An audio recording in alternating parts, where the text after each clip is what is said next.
Sí. Un momento. Sí, para que no sabemos en qué lugar nos ponemos.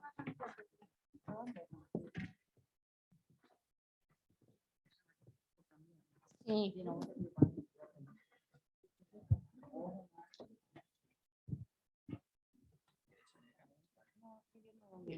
Aquí se le da bien la luz, está bien.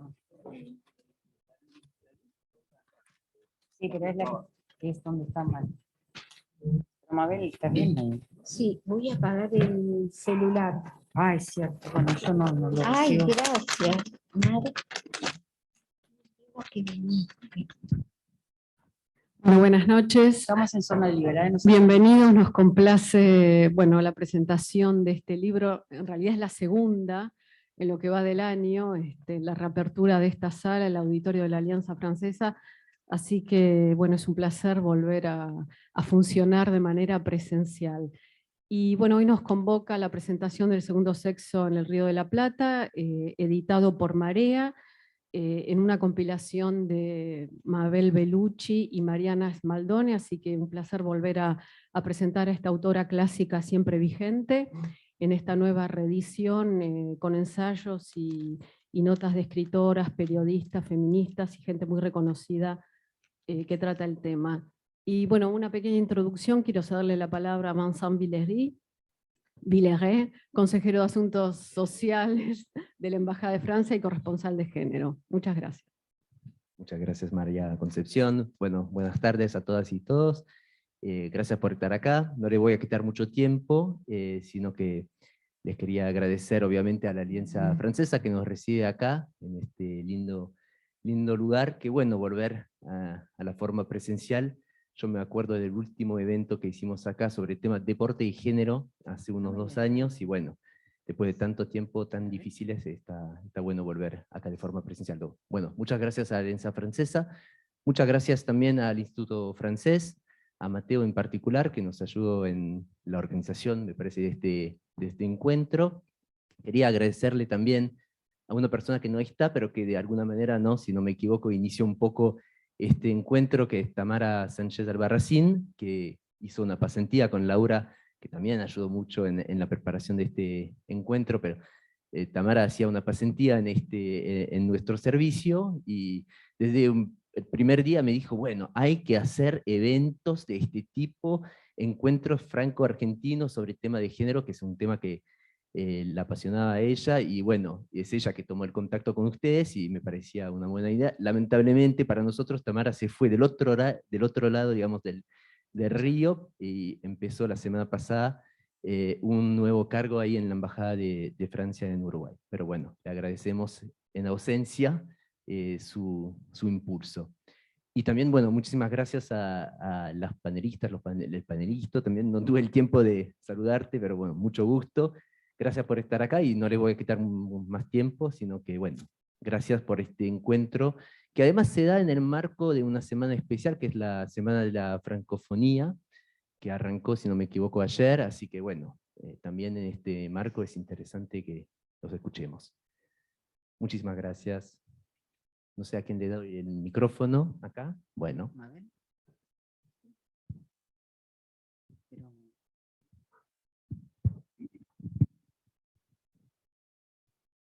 Bueno, buenas noches o buenas tardes, no sé bien. Muchísimas gracias por estar acá. Para nosotras y nosotres es muy importante esta actividad. Y bueno, voy a hacer algo formal y voy primero a hacer unas dedicatorias como corresponde, porque siempre toda actividad cultural se hace en colectivo. Entonces merece ser reconocidas las personas que intervinieron. Ante todo, bueno, a Tamara Sánchez Albarracín, que ella fue la que nos acercó, tomó contacto, se preocupó, y especialmente a mi compañera, a mi gran amiga Mariana Smaldone, que también es compiladora y que hemos trabajado intensamente con este libro, que posiblemente no pueda venir por cuestiones familiares, pero siempre va a estar presente porque hemos trabajado intensamente durante todo el periodo de la pandemia, ¿no? También quiero dedicarle un agradecimiento enorme a la editorial Marea. Acá está Constanza Brunet, por acá, ahí está. Realmente Constanza y todo su equipo han trabajado intensamente con este libro. Bueno, a Mateo, que Mateo nos abrió todo el camino, a Berenice, a Mayé Castillón. Ay, disculpen, no tengo un buen francés, así que voy a hablar. Bueno,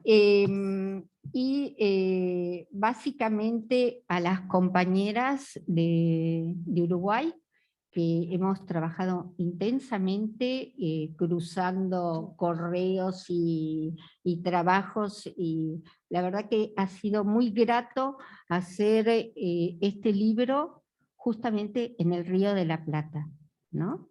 Con Buenos Aires y Montevideo. Y un agradecimiento enorme a Omar, que es un gran intelectual y profesor, pero además es un gran amigo realmente.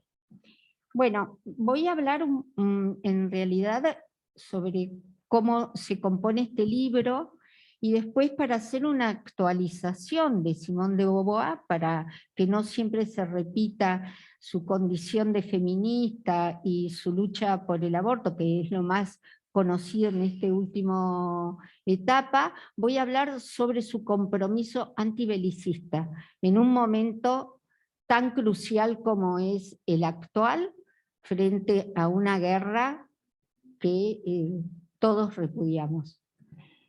Pocos libros y personajes disponen, ¿así se escucha bien? ¿Más? Ahí está. De ser guía de numerosas generaciones, como es El segundo sexo y su autora Simone de Beauvoir. Aún más, esos 2 tomos publicados en 1949 persisten en interpelar sin pausa hasta la actualidad y preservan un poder libertario que todavía se ejerce sobre millones de lectoras y lectores. Desde su aparición provocó amores, pasiones, omisiones y también odios irreconciliables.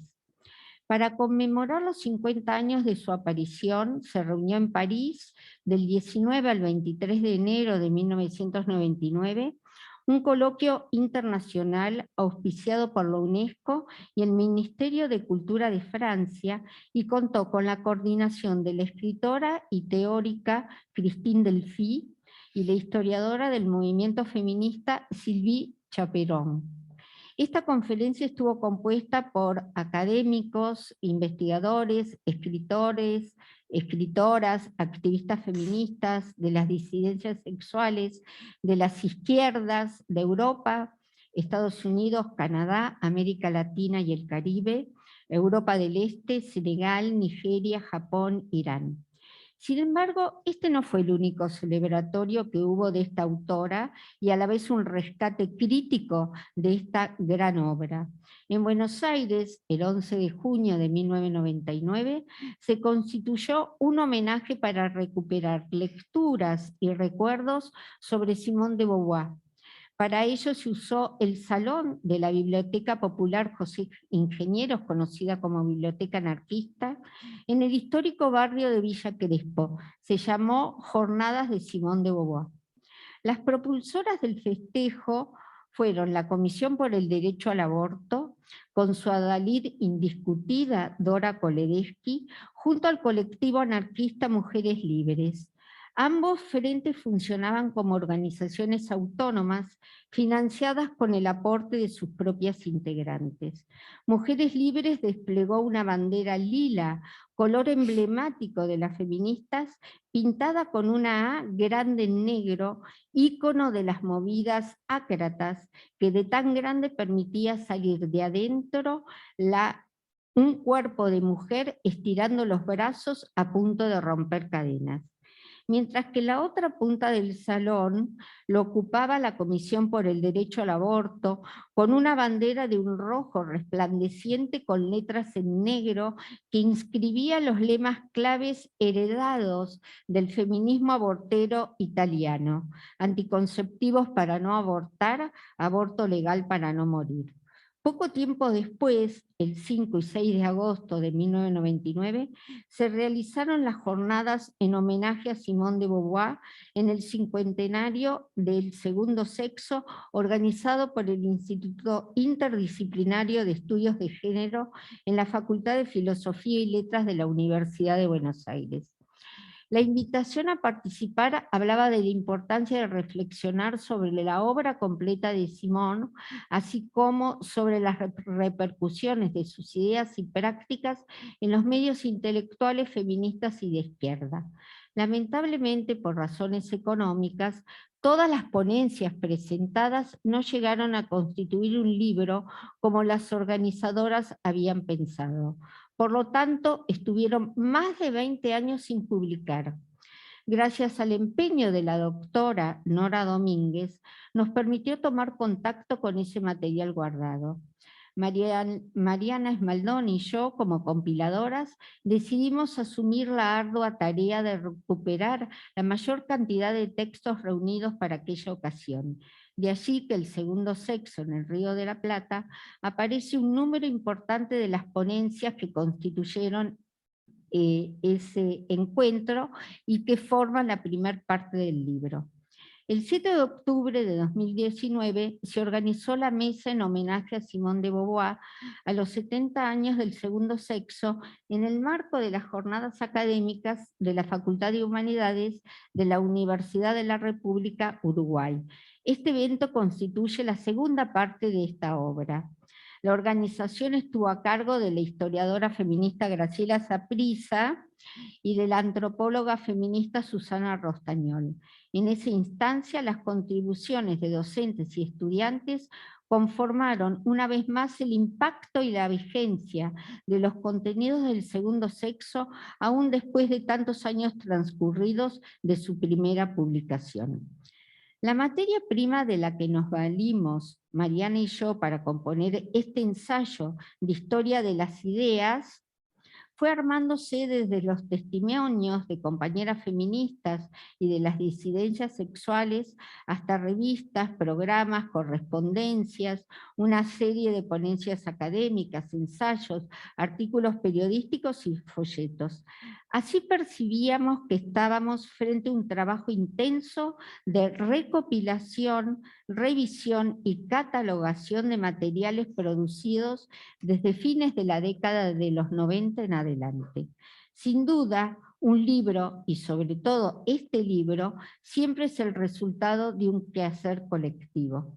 Cuando en 1970 se editó La Hermandad es Poderosa en New York, quien fue su compiladora, Robin Morgan, lanzó una profecía: este libro es una acción. Por eso, el segundo sexo, en el Río de la Plata, intentó recuperar genealogías en las que nos sentimos interpeladas como feministas queer, antirracistas, anticapitalistas y anticoloniales. En nuestro continente, la ruptura institucional impidió construir una descendencia de los activismos feministas como de otros recorridos militantes políticos. Pese a ello, el segundo sexo se inserta dentro de una genealogía feminista que define a la producción de textos como un modo de intervención política activa. Es volver la mirada al acto político y teórico de nuestras antecesoras que no se imaginaron la trascendencia que tendrían sus estrategias a futuro. Seguramente este habrá sido el caso de Simone. Creo no equivocarme que ella no escribió para un futuro, escribió para un presente. Está en nuestra voluntad y en el compromiso que se rastree esas marcas y pisadas. En consecuencia, el trabajo de la memoria no se agota en recapitular los recuerdos, requiere de una interpelación para que emerja a la superficie una multiplicidad de tonalidades. Por último, desearía extenderme en torno a algunas posiciones de nuestra autora que fueron poco analizadas o mantenidas en la sombra en relación a la significativa participación en la vida política de su época y a su compromiso antibelicista. Simone era una marxista a tiempo completo. Luchaba contra el capitalismo, el imperialismo, el militarismo, el autoritarismo y el colonialismo. Hay tantas Simonas como quisiéramos encontrar, pero es este perfil que se tiende a desconocer. Sus activas polémicas y acciones públicas contra las guerras, la militarización y contra la insubordinación, a favor de la insubordinación, a la objeción de conciencia y también a los derechos humanos y a la autodeterminación de los pueblos. Todo ello constituyó su memoria crítica. En una extensa entrevista publicada en la revista La vida es rosa en marzo de 1984, Simone dijo: soy absolutamente, decididamente pacifista. Estoy en contra del intervencionismo militar en todas sus formas y también estoy en contra de la bomba nuclear, pero no veo que deban ser solo las mujeres las que protesten. Simplemente creo que es una causa en la que hombres y mujeres deben luchar juntos. Daré algunos ejemplos a modo de sostener esta posición que levantaba Simona. Primero, sus reparos a los excesos del régimen estalinista soviético frente a la brutal intervención de Rusia en Hungría en 1956. El compromiso junto a sus colegas Le Temps Moderne por abolir el colonialismo sobre el Magreb, en especial por la liberación de Argelia. Mostró solidaridad con los rebeldes, actuando como testiga para la defensa de sus testimonios de cruentas torturas. La primera denuncia de violencia sexual fue con la militante del Frente de Liberación Nacional llamada Bupachá. Su causa fue defendida ante los tribunales argelinos y franceses por la abogada feminista Gisèle Halimi, y el apoyo de Simone junto a la movilización de un comité conformado por mujeres en el intento de dar relevancia política y jurídica a un asunto destinado a permanecer oculto. Asimismo, su posicionamiento en contra de la guerra de Vietnam, que la llevó a integrar en 1966 el Tribunal Internacional sobre Crímenes de Guerra, o Tribunal Russell-Sartre, para investigar y evaluar la intervención de Estados Unidos en Vietnam. Su participación de manera activa en la Gran Rebelión del Mayo del 68, desencadenada por las vanguardias políticas de jóvenes, movimientos estudiantiles como el factor más dinámico. Entre tanto, cuestionó la invasión de Checoslovaquia con tropas de 5 países socialistas en la noche del 20 al 21 de agosto de 1968, liderado por la ex Unión Soviética para poner fin a la llamada Primavera de Praga. A la vez estampó su firma en una carta aparecida en Le Monde el 9 de abril de 1971, dirigida a Fidel Castro, acompañada por 72 intelectuales europeos y latinoamericanos, donde expresaban su preocupación ante el arresto del escritor y poeta Eberto Padilla, autor de la obra Fuera del Juego. Esto significó el quiebre de las relaciones entre la Revolución cubana y muchos de sus fieles intelectuales europeos. Por último, el respaldo y acompañamiento de Simone a las exiliadas latinoamericanas en Francia durante las dictaduras cívico-militares en la región, su denuncia contra los crímenes cometidos por el terrorismo de Estado y el Plan Cóndor. Un ejemplo de ello fue nuestra querida compañera Dora Kolerecki. militante trotskista devenida en feminista, figura central por la conquista del aborto voluntario en Argentina. Ella estuvo varios años exiliada en París luego de un atentado de la AAA a su casa. Poledeski era quien le aportaba información precisa a Simón sobre lo que acontecía en Argentina. Si nos atenemos a estos casos y muchos más por nombrar, Simona, como le decimos cariñosamente, nos legó un posicionamiento crítico a las guerras, a los regímenes autoritarios y fascistas. Hoy estamos frente a una de ellas que podría ser más devastadora que la Segunda Guerra Mundial si no se la detiene: la invasión de Ucrania por parte de las Fuerzas Armadas rusas en manos de Putin. Al mismo tiempo, habría que exigir un freno al expansionismo de la OTAN hacia los países que conforman el espacio postsoviético. Como plantea el historiador Hernán Camarero, en las crisis políticas, en las revoluciones y en las guerras se ponen en evidencia y se confirman las orientaciones y los principios libres pensadores. Todos estos casos recién nombrados nos ayudan a contraer el legado de nuestra Simona en el Río de la Plata. Decir no a la guerra, no al imperialismo, al patriarcado, al autoritarismo, al militarismo en auge. Reclamar la solidaridad internacional para frenar esta escalada bélica en la búsqueda del arbitraje y el desarme. Recordemos que nuestra autora, a los 41 años, publicó en 1949 los 2 tomos que constituyen casi 1 millar de páginas, El segundo sexo, con una pluralidad de registros que permitió su relectura e inspiración a nuevas interpretaciones. Yo digo, a título personal, El segundo sexo también fue una respuesta intacta a su incomodidad por el enfrentamiento entre las 2 superpotencias surgidas luego de la Segunda Guerra Mundial, Estados Unidos y la Unión Soviética con sus respectivos aliados. Por favor, no lo olvidemos. Gracias.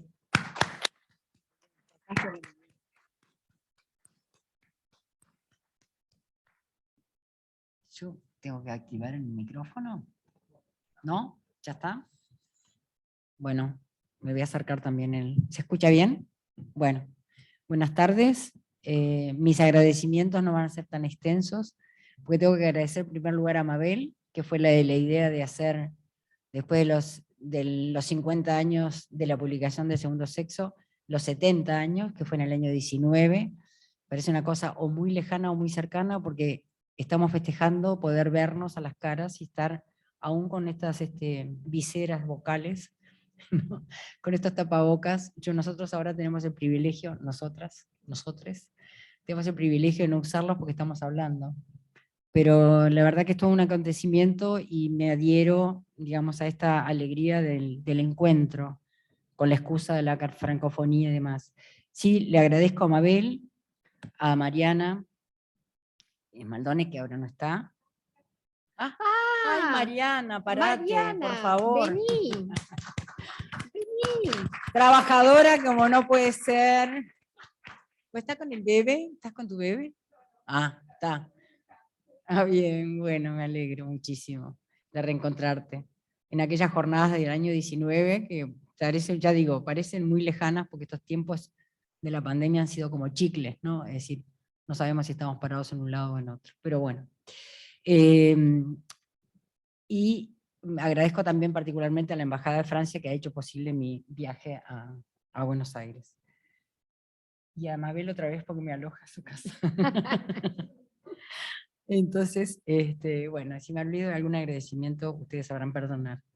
Mi tema es como enfocarlo entre las dificultades del legado, de 2 legados, digamos así, el legado feminista y el legado de izquierdas o de socialistas, digamos así, que muchas veces yo lo he mencionado como retomando la idea de una feminista, de una de las feministas históricas como Hartman, que habla del infeliz matrimonio entre la izquierda y el feminismo, o últimamente la publicación de una feminista uruguaya, Ana Laura de Giorgi, que habla del amor no correspondido, ¿no? Porque las feministas insistimos en querer ser de izquierdas, pero la izquierda no nos quiere mucho. Entonces, bueno, digamos, vamos a aflojar un poco la tensión y decir, bueno, no es que no nos quiera mucho, sino que no entiende, parece, ¿no? Entonces, me voy a referir justamente a esos episodios, centrándolos en los años 60, 70, porque fui a recabar justamente con esta pregunta de si siempre ha sido así, cómo fue a principios de siglo con las feministas, las sufragistas y los socialistas, cómo ha sido en los años 40, cómo ha sido en los años 70 y 60 y 70. Entonces, lo que me detengo básicamente en este momento y en esta intervención, en algo que me interesa justamente, que es en la lectura que las jóvenes militantes y feministas de los años, perdón, las jóvenes militantes y activistas de los años 60 y 70 pudieron hacer de precisamente del segundo sexo, ¿no? Ese es un poco centrado en esto. Que justamente, ¿por qué esta particularidad? Porque estas jóvenes activistas de las izquierdas de los años 70, para, digamos, en mi recorte, lideraron luego la retomada feminista durante la transición de los años en Uruguay, en el año 84, de los años 80 al 85, digamos así, en las que empiezan a manifestarse los movimientos de mujeres. La pregunta fue, ¿cuál fue el impacto del segundo sexo en las mujeres revolucionarias? Y segunda pregunta, si pudieron injertar ese discurso emancipador a sus prácticas políticas.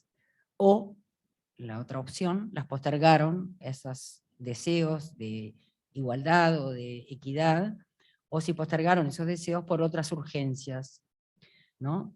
El telón de fondo, ya lo sabemos, de esas primeras lecturas adolescentes, fue la revuelta juvenil del 68, y la nueva ola del feminismo, a pesar de mi amiga Mabel, que no quiere que hable de ola, pero está, es decir, es la forma vulgar de referirnos, que emergió a partir de esa revuelta juvenil, en la que justamente el segundo sexo fue el texto insignia de esa retomada feminista, ¿no? Es decir, en la que justamente, bueno, no me voy a detener en ello, para focalizarme en lo específico de las opciones de las mujeres latinoamericanas y particularmente de las uruguayas en las que yo trabajé. Entonces la pregunta también es cómo se trasladaron los conceptos, las ideas, los argumentos de Simone de Beauvoir a contextos mucho más críticos que los de las sociedades del norte, en los nuestros, de crisis, luchas, enfrentamientos, represión política y terrorismo de Estado. Voy a hacer una afirmación tajante, y quizás la pongo en duda también, pero puedo sostener que la emergencia de los nuevos feminismos en esos años y la revolución de la vida cotidiana no tuvieron ecos en América Latina y el Caribe en los años 60, presionada por otras urgencias. Los dos hechos, para mí, fundamentales, marcantes, fueron el impacto de la Revolución Cubana, año 59, por si lo olvidaron, y la transformación de la Iglesia Católica a partir del Concilio Vaticano, 62, y su adaptación al medio latinoamericano a través de la segunda conferencia del episcopado latinoamericano, celebrado en Medellín, año 68.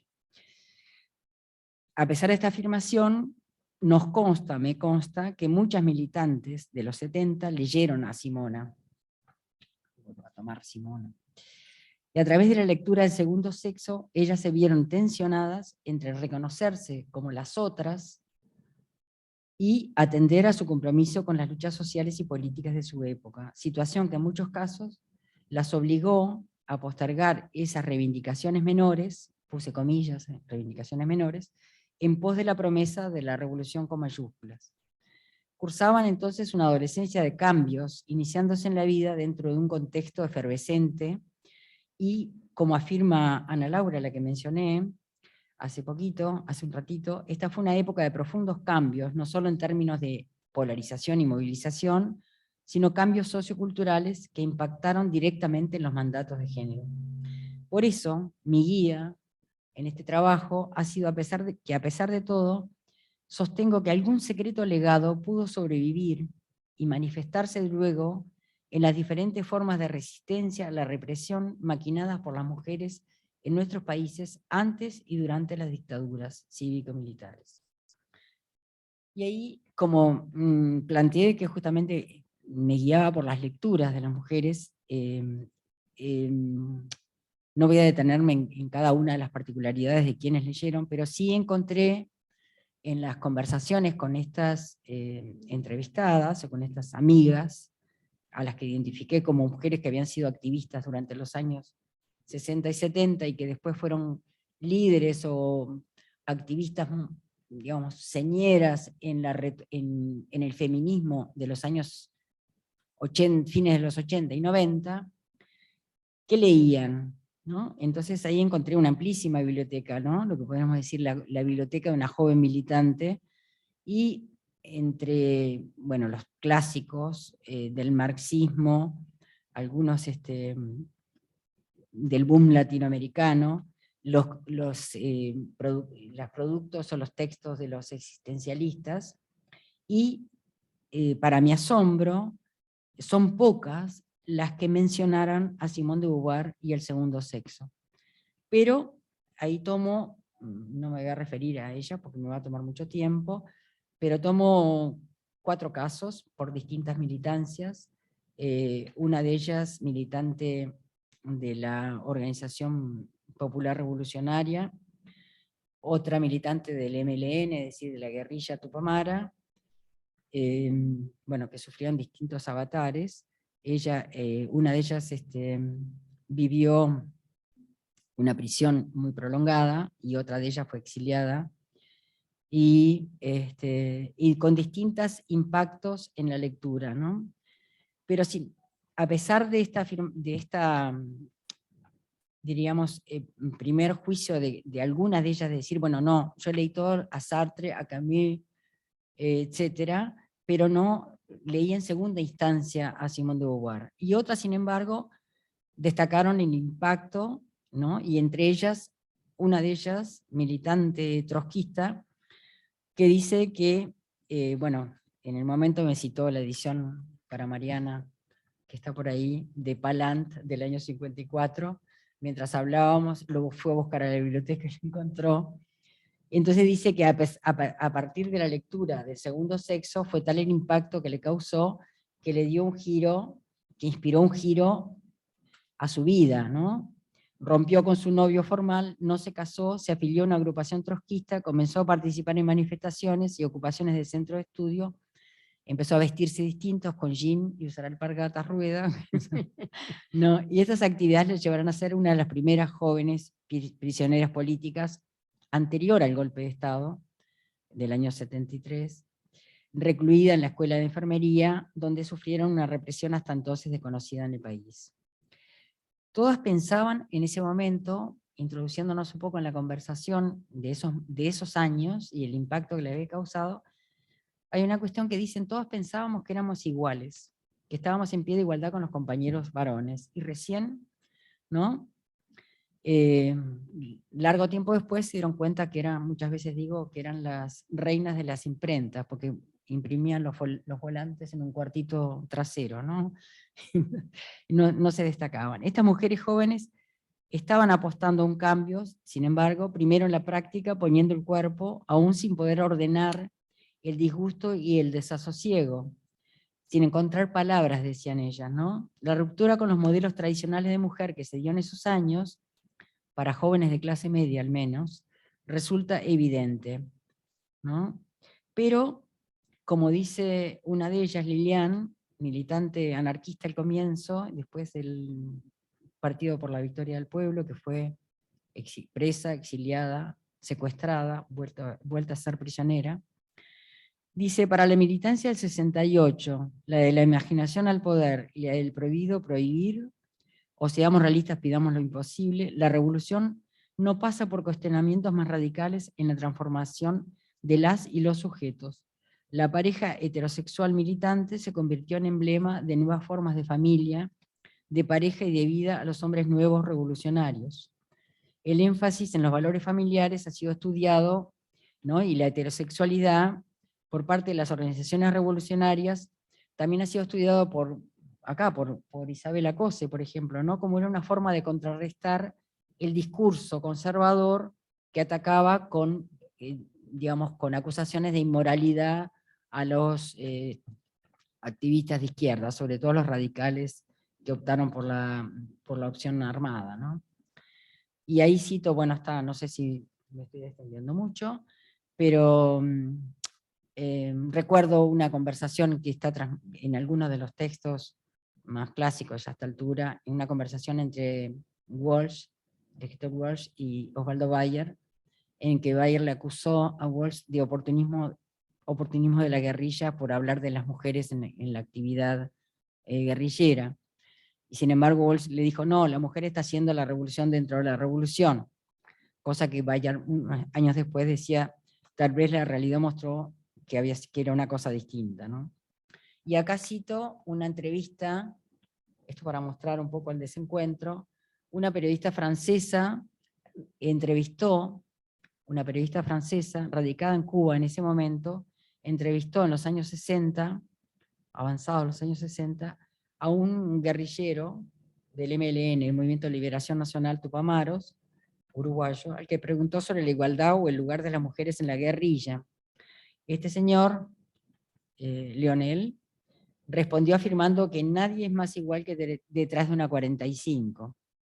Y más allá de esa imagen fálica, la Colt empuñada por mujeres en realidad las igualaba al convertirlas en varones. Ese concepto se resumió en todo por el proyecto político, resultó en que los cuerpos femeninos fueron moldeados por el discurso dominante, en lo que la chilena de Almera El Tit decía que los cuerpos de las mujeres se hacían idénticos al de los hombres. Insisto, mirando o leyendo las actas tupamaras del año 71, hay un apartado que se llama El papel de la mujer, y se observa los estereotipos profundos, estereotipos femeninos de la época, incluso cuando se pretendía superarlos o cuestionarlos, ¿no? Es decir, que estos compañeros varones radicales no pudieron sustraerse a la mentalidad corriente. El desencuentro entre los militantes varones y las mujeres, la rigidez de los aparatos políticos, la verticalidad de las organizaciones armadas, todo se sumó para no dejar espacio para otros planteos. Las discusiones terminaban abruptamente cuando se esgrimía el concepto de la contradicción principal, la contradicción de clase, ya fuera la de clase o la liberación de los pueblos.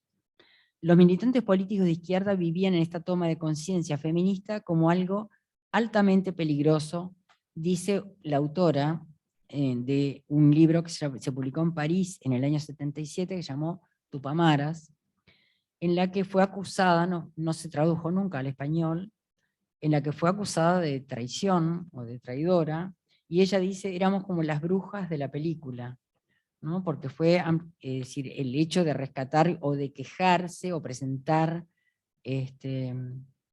una demanda, digamos así, igualitaria en momentos de, bueno, de mucha tensión, ¿no? Pero bueno, aún también, digamos, esto es como un vaivén, ¿no? Porque digamos, lo que veo es que aún detrás de ese, digamos, recuerdan que había dicho que todas se sentían iguales, ¿no? Y después descubrieron que no eran iguales, pero creo que aún detrás de ese mito de la igualdad, incluso respaldándose en él para impulsarse, también sin cuestionarlo, se procesaban profundas transformaciones, ¿no? La militancia, una de ellas dice, la militancia política, especialmente la que se da en las organizaciones armadas, fue para esa generación un modo de apropiación de su tiempo y produjo una afirmación subjetiva radicalmente distinta de la de generaciones anteriores. Bueno, lo que presenté es el resultado de mis conversaciones, mis interacciones con mujeres a las que busqué expresamente por haber pertenecido a organizaciones de izquierda y ser iniciadoras de grupos de mujeres o feministas durante la transición de la dictadura a la democracia entre los años 83 y 86. Las consulté para orientar mi interrogante acerca de cuánto influyeron las lecturas adolescentes al inicio de sus prácticas revolucionarias y si éstas se mantuvieron en reserva para aflorar en conciencia feminista después de esos largos años de experiencias dolorosas, de prisiones, exilios y pérdidas, y cuánto contribuyó el terrorismo de Estado y la represión para impulsar o fomentar la participación política de mujeres y brindar un escenario propicio para el desarrollo de esta segunda retomada del feminismo. Y muchas gracias. Me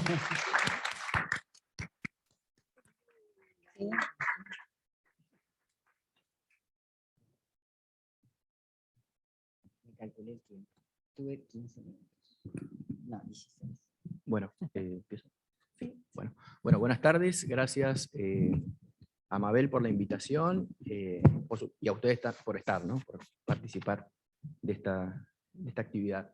Bueno, yo me quiero reflexionar o plantear algunas hipótesis respecto de un diagnóstico que se puede discutir quizás, pero este diagnóstico dice que Simone de Beauvoir ha conquistado, luego de varias décadas, una actualidad intelectual, teórica, incluso política, mayor que la de Sartre, de quien la propia Simone se consideraba quizás una discípula, ¿no? En términos filosóficos. Y este es un enigma justamente tratar de descubrir o reflexionar en torno a esa actualidad, ¿no? que ha invertido, ¿no? esa jerarquía intelectual que aparecía hacia 1950 o 1940. Y yo creo que la clave que les quiero proponer, y que en buena medida deriva de algunas cuestiones que están presentes en el libro, en la polifonía, ¿no? Este libro es un archipiélago que no solo incorpora voces de los dos lados del Río de la Plata, sino también hay algunas autoras de México y de España, ¿no? Y la clave que les quiero proponer transita de un pasaje, diría, entre la filosofía y particularmente la fenomenología y la historia, ¿no? Ahí hay un tránsito, ahí hay un puente que recorre el pensamiento de Simone de Beauvoir, que está presente ya en el segundo sexo, y es el hilo conductor que quisiera compartir con ustedes para tratar de explicar este enigma. La primera cuestión que podría quizás señalar es, bueno, ¿qué significa esta fenomenología de la cual el existencialismo francés, ¿no? Y particularmente el sartreano, constituyen una extensión, ¿no? Una elaboración particular? La fenomenología fue una escuela, una variante de la filosofía asociada al filósofo alemán Edmund Husserl. Ubiquen la obra de Husserl hacia el 1900, o el inicio, ¿no? de la propuesta fenomenológica, que reacciona a un clima epocal dominado por el positivismo, es decir, una epistemología y una filosofía que enfatiza la dimensión objetivista de la vida social, una explicación por leyes de los acontecimientos y de los procesos sociales, que justamente a partir de una clave naturalista elimina la dimensión del sujeto y de la subjetividad, ¿no? Esa es la aspiración cientificista del positivismo hacia el 1900, y justamente lo que la fenomenología en Husserl intenta es recuperar la actividad, ¿no? El sujeto activo y consciente, ya no disuelto en leyes inconscientes y anónimas, a partir de la postulación de una operación de una conciencia, ¿no? que se dirige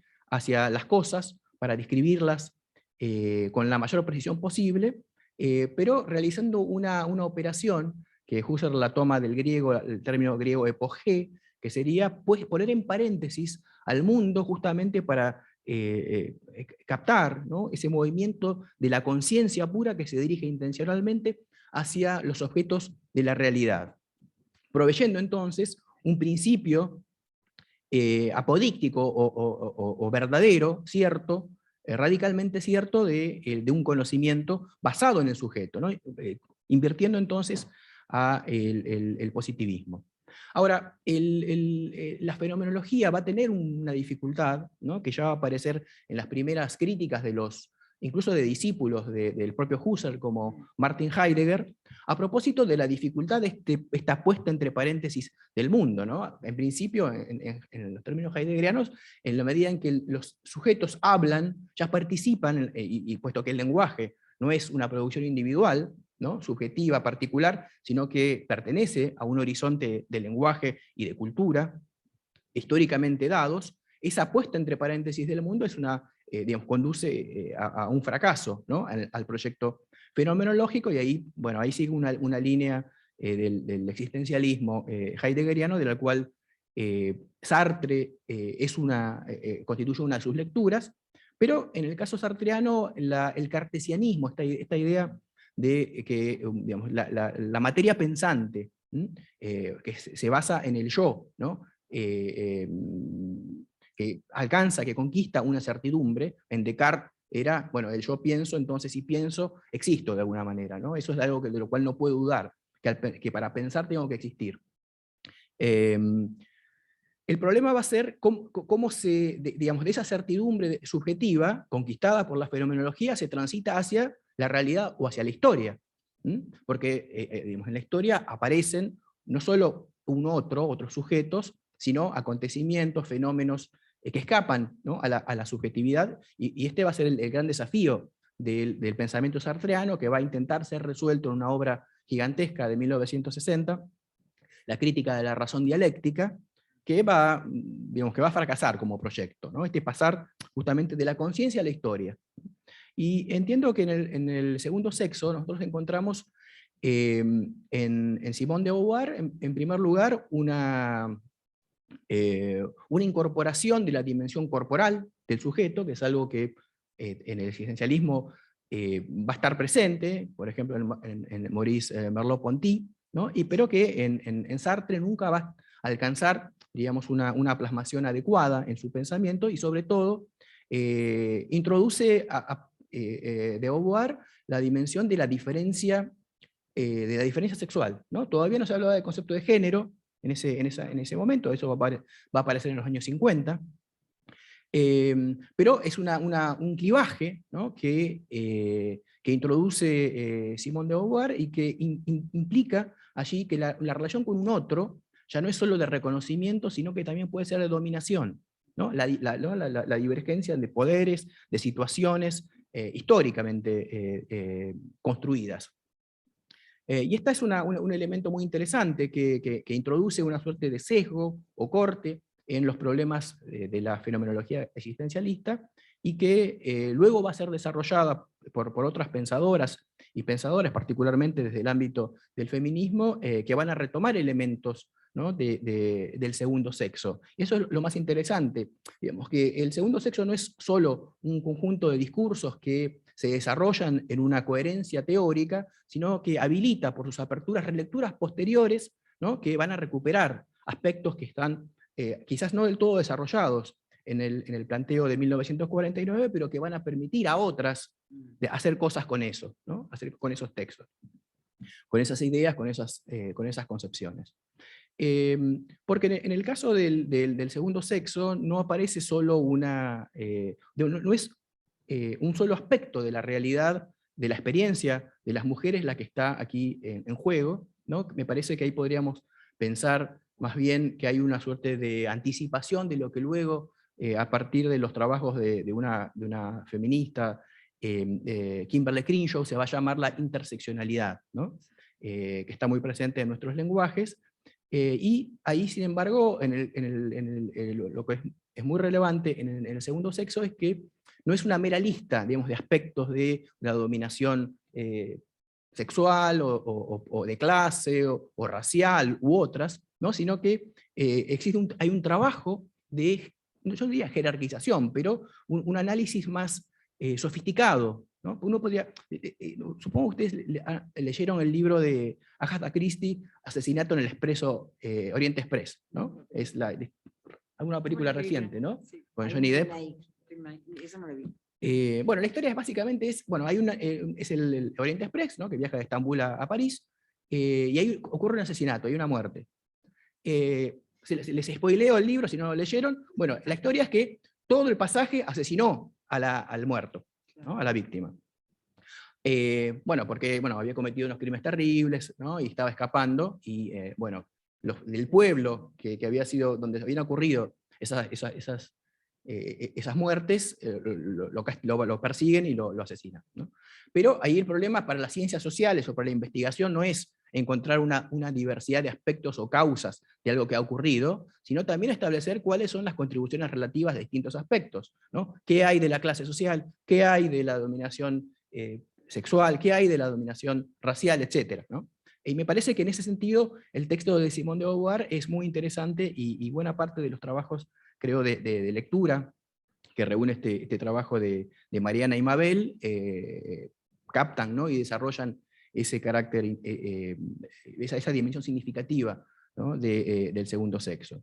Y un segundo aspecto que creo que caracteriza a la obra de Simone de Beauvoir y que contribuye a su posteridad, es que en sus distintas partes, es un libro muy largo, como señalaba Mabel recién, hay diferentes ingresos, ¿no? O entradas que cuentan una historia y que desarrollan una problemática sin necesariamente intentar alcanzar una suerte de síntesis o totalidad a través de la cual el objeto se autoexplica y deviene un absoluto, ¿no? Sin fisuras. En este sentido me hace acordar a una película de un gran director japonés, Akira Kurosawa, ¿no? Rashomon, de 1951. Esto no se los voy a spoilear, ¿no? El final, pero lo que ocurre es que un samurái es asesinado en un bosque, ¿no? La película básicamente reconstruye los distintos testigos o personas que están relacionadas, digamos, con el samurái o con el pueblo en el cual ocurrió, que relatan la historia de cómo ocurrió este asesinato, ¿no? Y son distintas, son 4 historias, y no hay una búsqueda de una verdad, no hay una sola historia. Esto, por supuesto, no significa que todas las historias sean equivalentes, o que no exista la búsqueda, ¿no? de la verdad, de cómo ocurrió ese asesinato, sino más bien la responsabilidad de asumir el carácter construido de cada uno de esos relatos posibles para pensar, ¿no? la naturaleza de eso que ocurrió, ¿no? Que queda siempre es algo inasible, sin embargo, que se puede representar, ¿no? Que se puede pensar. Y entiendo que en el segundo sexo, Simone de Beauvoir conquista esa capacidad de distintos ingresos, ¿no? A esta misma problemática, entonces, rodeando un objeto que nunca va a terminar de ser conquistado, pero el cual se desarrolla justamente en esa pluralidad, hoy diríamos interseccional, de narrativas posibles, que entonces generan yo diría, esta posibilidad de ser un libro abierto, ¿no? Una obra abierta, pasible entonces de múltiples y nuevas interpretaciones, sin la aspiración, ¿no? Sistemática, como en Sartre, ¿no? De construir un sistema cerrado, concluido, y por lo tanto impermeable, ¿no? a esas lecturas creativas, estas costuras entonces que vemos en los textos de Simone de Beauvoir y en toda su obra, ¿no? Que es muy compleja y es muy heterogénea. Es quizás una clave posible para poder pensar por qué hoy, para muchos y muchas, los escritos de Simone de Beauvoir nos interpelan más que aquellos que hacia 1950 hacían de Sartre probablemente el intelectual occidental más conocido del mundo. Bueno, muchas gracias.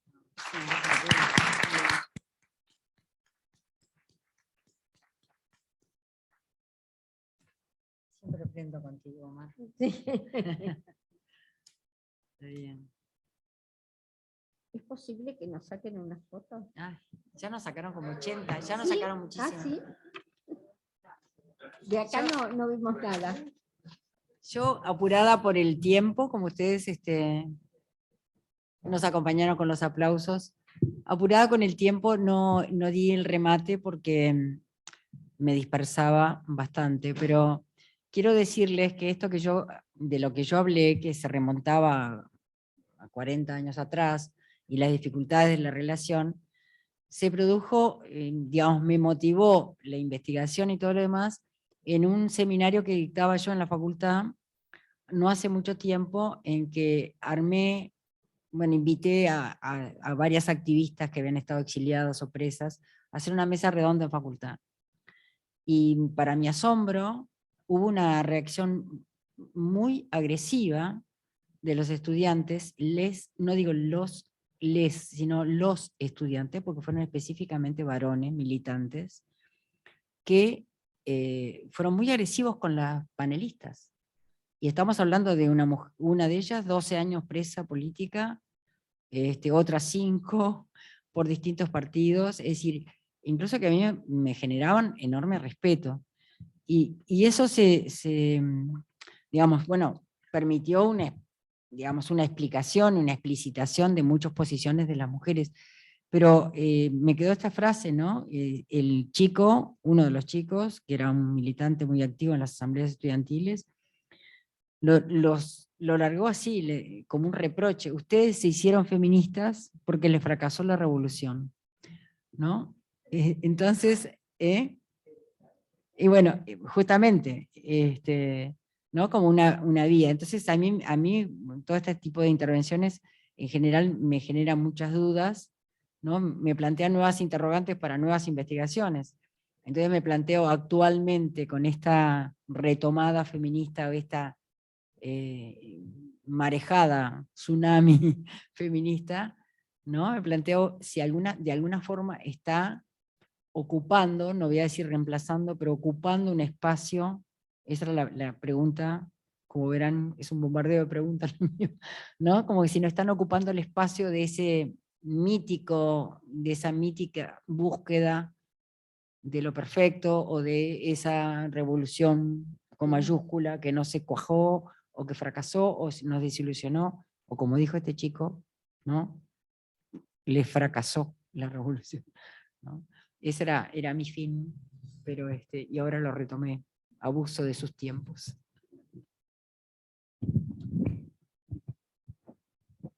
Bueno, podemos pasar a una serie de preguntas. Pero siempre lo dijimos a nosotras. Yo soy de esa generación, digamos, ¿no? Y acá veo atrás mío. Siempre lo dijimos. Estoy justamente trabajando en un libro sobre la ley de cupos y terminé mi trabajo del día con esa frase. La mística la pusimos ahí. La mística de esos tiempos, ¿no? Pero es interesante lo que decís.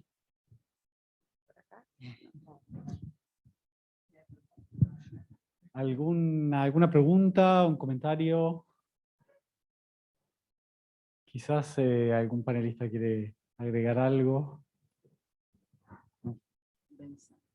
Bueno, muchísimas gracias por las presentaciones. Por ahí tenía una pregunta, medio curiosidad, digamos, personal, pero bueno, ya pasaron 70 años desde que salió El Segundo Sexo, es verdad que sigue vigente por todo lo que dijeron ustedes, pero si les pregunto si hay un libro, digamos, un poco más reciente, porque si bien hay muchas cuestiones en El Segundo Sexo, también hay cuestiones que no están tan presentes, digamos, en el libro, ¿no? La cuestión de la diversidad sexual, de la homosexualidad, incluso la homosexualidad.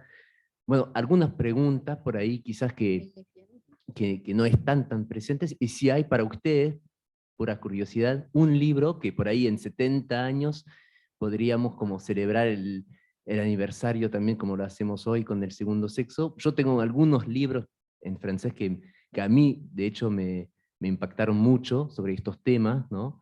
Un poco más contemporáneos, pero bueno, me gustaría saber si ustedes tienen una referencia u otra, no sé. No sé si se entendió.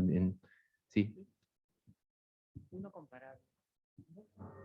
No digo algo comparable, digamos, pero algún libro que podría tener este tipo de impacto en las generaciones actuales o Tendríamos que tener la visión de 70 años para adelante y saber cuál va a ser el libro que va a ser retomado. Pero, no sé, yo bocona nomás lo hablo, es decir, pero lo que decía tanto Omar como Mabel, ¿no? Que si Mabel decía, hay tantas Simonas como lectoras. Y lo que decía Omar es que la virtud del Segundo Sexo es haber estado, ser una obra que no pretendió ser una suma, como, digamos, o ese espíritu cartesiano de tener, ¿no? En Sartre la explicación del todo, digamos, ¿no? esa cosa del erizo, ¿no? Había una imagen, ¿no? Del zorro y el erizo de un filósofo alemán, creo. Pero, digamos, como que oponían, ¿no? Uno que olfatea y va por ahí disperso y yo qué sé cuánto, y el erizo que trata de construir todo. Y lo que parecería que bueno, no quiero insultar a Simón, que sería una zorra, pero que también trató el lesbianismo, ¿no? Es decir, ella menciona las lesbianas. Ah, no sé, por curiosidad, Omar, vos uniste lo de la interseccionalidad, es decir, como el retomar la lectura de Simón, es decir, para criticarla muchas veces, ¿no? Porque es decir, hay uno de los capítulos que lo hace una joven filósofa uruguaya, que se llama Karen Wild, o Wild, y ella habla de la mala cita, es decir, que justamente dice que Butler retoma, su artículo es muy interesante, y ella después cuando lo desarrolla más en su cabeza, que es muy interesante, dice eso, ¿no? Como que aún siendo una mala cita, es una cita. Es decir, la base de apoyo es el trabajo de Simone de Beauvoir. Y yo como historiadora pienso, y ayer lo hablábamos ¿fue de mañana? Lo hablábamos con Mabel, el contexto en el que produce Simone de Beauvoir. Para las francesas era una novedad votar en el año 49, habían votado el año anterior, ¿no? Entonces, es decir, que por más que Liberté, perdón, Fraternité y demás, es decir, a las francesas, mujeres francesas les costó casi medio siglo del siglo XX conquistar el voto, cosa que en otros países, entre ellos Uruguay y Brasil, lo habíamos conquistado en el año 32, ¿no? Es decir, que no es por orgullo patriótico ni latinoamericanista, pero, es decir, hay una eclosión ahí, hay una discusión en esos años que es muy interesante si uno piensa dónde estaba situada Simón en ese momento. Y Omar. No, lo que se me ocurre es que digamos, la significación de este libro, ¿no? El de Beauvoir, es a posteriori, ¿no? Fue un bestseller, ¿no? Y fue rápidamente traducido y fue muy vendido, pero su instalación en términos de su relevancia intelectual, política y cultural, en verdad es a posteriori, ¿no? Y es interesante ahí pensar cómo se construye esas consagraciones, ¿no? Por ejemplo, si pensamos en El Príncipe de Maquiavelo, una gran obra, ¿no? La obra en la cual comienza a tematizarse la política moderna o la autonomía de la política. Lo que los estudios históricos, entonces ahí sería la conexión con la genialidad de Maquiavelo. Lo que los estudios históricos han mostrado es que en la Florencia de la época de Maquiavelo, digamos hacia el 1300, en realidad había una enorme cantidad de libros similares que se llamaban El Príncipe, y que justamente proponían estos manuales, ¿no? de la acción, de la estrategia y de la táctica del gobierno. Es decir, que Maquiavelo era uno entre muchos otros autores que desarrollaban un discurso similar. Entonces ahí la pregunta no es si Maquiavelo fue un genio, sino, o la genialidad de Maquiavelo, como si el príncipe se debiera a su propio pensamiento, una idea extraordinaria, sino más bien cómo a posteriori esa obra devino en el príncipe en Maquiavelo, que todas y todos, o conocemos aunque sea de nombre, sabemos que existe y es importante. Y justamente lo que yo quería mostrar es que yo creo que es el movimiento feminista y la lucha de las mujeres la que hizo que y el desarrollo teórico posterior que hizo que el segundo sexo tenga la importancia que hoy le podemos conceder, ¿no? Entonces sería muy difícil, digamos, anticipar, ¿no? esta gran obra, sino esto se va en todo caso a relacionar o deber con qué es lo que los actores en el futuro van a hacer con lo que se está escribiendo ahora, en qué combates van a ser interpelados, dónde van a ser, cómo van a ser leídos, reinterpretados e incluso mal citados, ¿no? Para hacer cosas con esos textos. Yo quería... me parece muy interesante tu pregunta. Mira, yo tengo distintas hipótesis. Creo que primero la figura de Simona, que es importantísima porque, como dije, hay muchas Simonas, todas las que te puedas imaginar. Digo, era increíble la participación que tenía Simona. En la coyuntura, en el futuro, en pensar, y además no solamente en el movimiento feminista, sino también en las disidencias sexuales, porque fue un libro muy leído también por los movimientos que en ese momento se llamaban homosexuales, ¿no? Eso da muestra de la amplitud que tenía Simone de Beauvoir, que yo quiero en esto rescatarlo porque no solamente ella trabajaba sobre la opresión de las mujeres, sino sobre todo tipo de opresión. Esto es lo fundamental de Simona. Y bien como decía Omar, en un primer momento tuvo éxito y después fue muy repudiada Simona. Yo lo contaba, se lo contaba a Mateo, que Simona después no podía salir a cenar y hacían un chiste, lo que es para los franceses no salir a cenar. Pero no podía porque era insultada y además ella con sus propios colegas tuvo muchas discusiones, como es con el caso de Camus, es decir, les parecía imposible que saliese ese libro. Y es por recién en los años 70, es por la lucha feminista neoyorquina básicamente, que el libro toma una trascendencia casi internacional.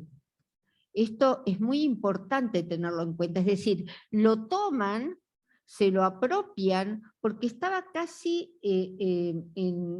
casi moribundo el libro, no era visitado, y son por eso ella, si ustedes buscan, hay una página muy interesante, que ahora no recuerdo el nombre, que es todas las entrevistas que le hicieron a Simone de Beauvoir a lo largo porque tenía muchísimas facetas Simona, ¿no? No solamente era ensayista, no solamente era filósofa, era también militante, era una militante de la calle, aunque parezca mentira, en su última etapa, ¿no? Editora, ¿no? Claro, Editora. Y ella ahí, en todas esas entrevistas, su mirada está puesta con una gran gratitud a las feministas neoyorquinas. Ella había leído a Shulamit Firestone, a Kate Millett, a muchísimas escritoras feministas estadounidenses que eran académicas y que se volvieron activistas. Esto es lo interesante de los feminismos neoyorquinos, básicamente, ¿no? Entonces, creo que Simona, como bien dijimos en esta mesa, abre preguntas, ¿no? Todo el tiempo. Y de ahí es que se la interpela generacionalmente y aparte de distintas disciplinas, que es lo que viene a ser nuestro libro. Nuestro libro es totalmente interdisciplinario. Vas a encontrar respuestas, análisis, discusiones de diferentes disciplinas, y eso es lo rico que tiene el segundo sexo, que pocas veces se ha dado dentro de la literatura feminista, ¿no? Muy pocas veces que todo el tiempo se esté trabajando sobre un libro que se publicó, como bien dijo acá Graciela, en el 49, cuando en el 48 estábamos en una etapa que era pero tremenda para la humanidad, ¿no? Después de la Segunda Guerra Mundial. Y ella se aleja del gran conflicto que implicaba la Segunda Guerra Mundial y se pone a escribir este libro. Esto para mí es grandioso, por eso yo le apuesto tanto por Simona. Quizás le cuestiono muchas otras cosas, pero que haya visto con esta claridad histórica, geopolítica, de lo que significaba la subordinación, no tan solo de mujeres cis, porque después este libro es tomado por distintos otros movimientos que también están subordinados, como son las minorías sexuales. Es decir, acá, al menos en el Río de la Plata, fue muy leído también por la comunidad homosexual, por el lesbianismo. Y bueno, y faltan muchos otros grupos que también se integren a hacer una actualización de lo que quiso decir Simona en cuanto a la opresión.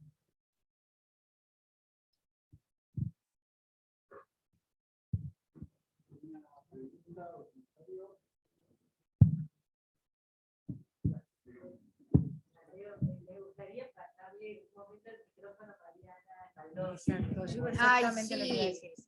Eso mismo iba a decir yo. No pudo estar en la red, ya está atrás. Gracias.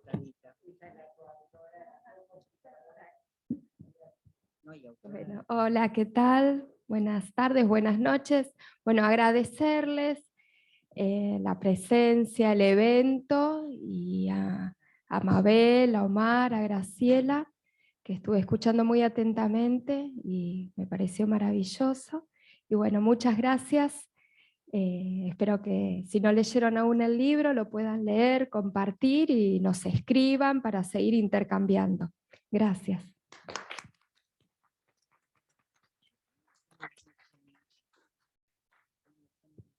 No sé si querrán hacer alguna otra pregunta o vamos cerrando este encuentro.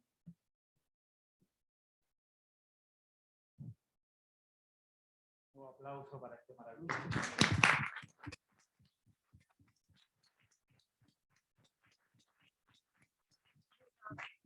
Queremos agradecer a la Embajada de Francia y también todo el empeño que pusieron Mateo y todo su equipo, ¿no? Agradecerles enormemente y nuevamente agradecerle a Tamara y también a Constanza, que confió en nuestro libro, que por un tiempo fue un tanto disperso, porque eran dos realidades que queríamos aunar, y entonces, y gracias a que han venido, ¿no? Muy amables. Gracias a ustedes. Gracias a ustedes.